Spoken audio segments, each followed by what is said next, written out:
أعوذ بالله من الشيطان الرجيم بسم الله الرحمن الرحيم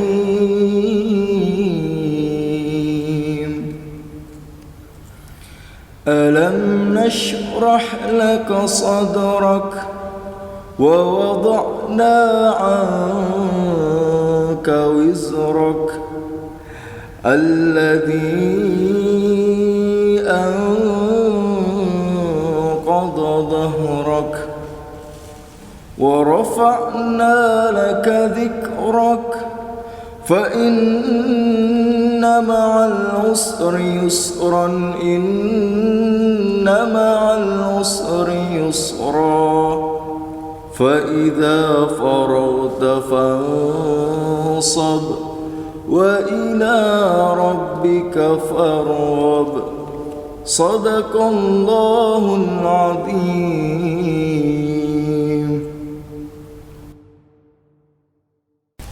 Al-Insyirah adalah surat Makkiyah atau surat yang turun di Makkah, surat yang ke-94 di dalam Quran.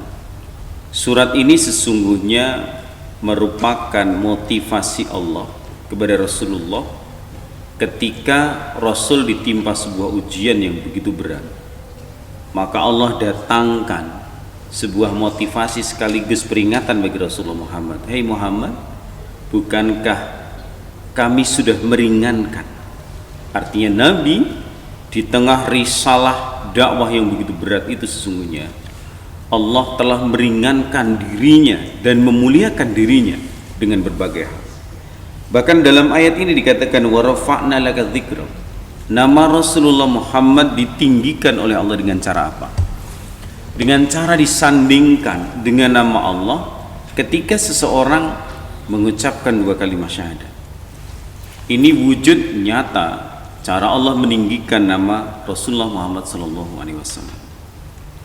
Kemudian Allah menjamin Rasulullah dengan kata-kata fa inna ma'al usri yusra, inna ma'al usri yusra.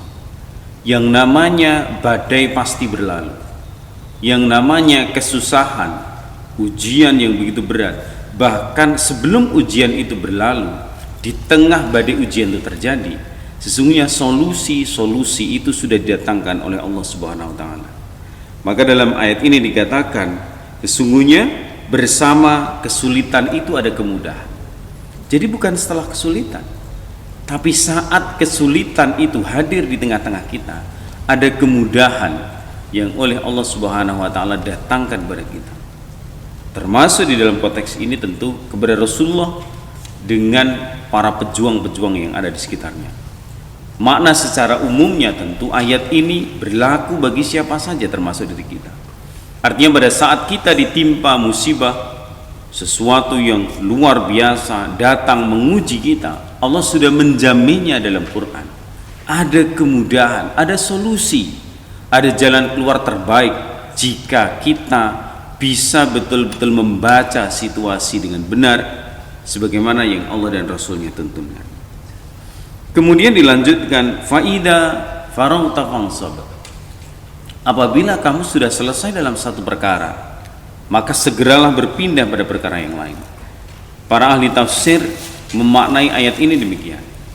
Ada tiga makna di sana. Yang pertama, apabila kamu sudah selesai berdakwah, menyampaikan risalah-risalah dakwah kepada umat, kepada objek dakwah, kepada orang-orang yang butuh pencerahan, maka bersegeralah engkau untuk beribadah kepada Allah. Bersegeralah mengingat Allah, bersegeralah untuk menyembah Allah. Ini makna yang pertama. Kemudian makna yang kedua adalah faida faragta fansab, itu apabila kamu sudah selesai di dalam urusan-urusan dunia, maka bersegera menuju urusan akhirat. Di dalam ayat lain kita disebut oleh Allah, dinasehati, diberi motivasi dan diingatkan sekaligus oleh Allah, wabtaghi fima atakallahu daral akhirah wa la tansa nasibaka minad dunya. Jadi selain urusan akhirat jangan melupakan dunia. Kalau dalam konteks ayat ini setelah kamu selesai di dalam perkara-perkara dunia, maka bersegeralah menuju urusan akhirat. Kemudian makna yang ketiga adalah apabila kamu selesai melaksanakan ibadah, melaksanakan sholat, maka jangan lupa bersegera menindaklanjuti dengan berdoa. Sehingga tidak ada istilah menunda, tidak ada istilah kita tidak menyapa Allah dalam berbagai situasi.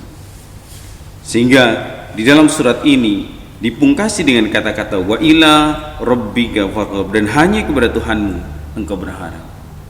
Maka sungguh ada kesempatan-kesempatan emas di setiap ritme kehidupan yang kita jalani.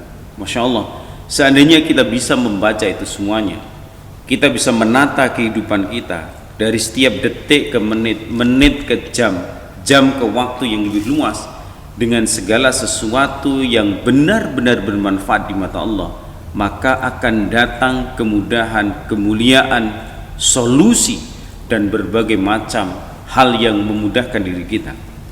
Sesungguhnya ayat ini adalah pelajaran berharga bagi kita, tetapi ini hanya akan berlaku bagi siapa saja yang bisa menangkap makna yang sudah dijabarkan Allah untuk diri kita. Semoga bermanfaat dan semoga kita bisa menjalankan semua itu.